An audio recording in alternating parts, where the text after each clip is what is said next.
ফল ধরা লেবু গাছের জন্য আর সবেদা গাছের জন্য একটা স্পেশাল খাবার তৈরি করছি।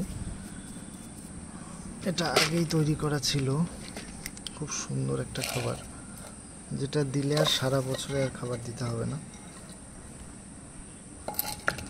এটার মধ্যে আছে হাড় গুঁড়ো, শিংকুচি, নিম খোল, বাদাম খোল, তার সাথে দিলাম হচ্ছে ভার্মি কম্পোস্ট।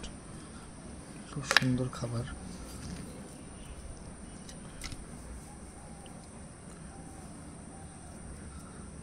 একটু দিলাম পটাশ সামান্য, এটা দিলাম সিউইড এক্সট্র্যাক্ট।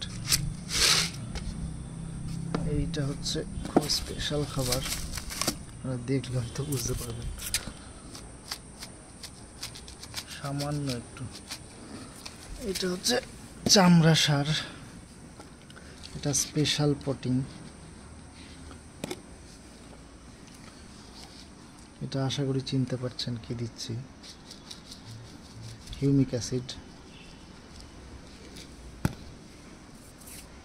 আর দেওয়ার মতো কিছু নেই, এগুলো দিয়ে দিলে মোটামুটি সারা বছর এখান থেকে খাবার নিতে পারবে।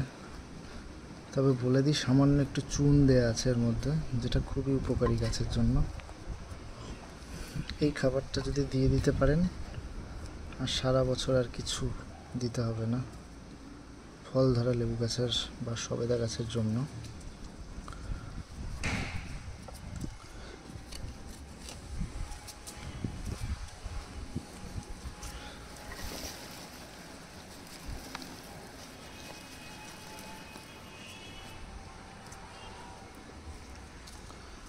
এটা আমার ফল ধরা লেবু গাছ, গন্ধরাজ লেবু,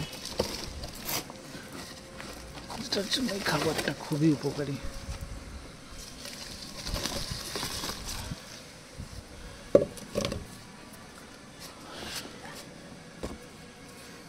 ধন্যবাদ, ভালো লাগলে শেয়ার করবেন, লাইক দেবেন।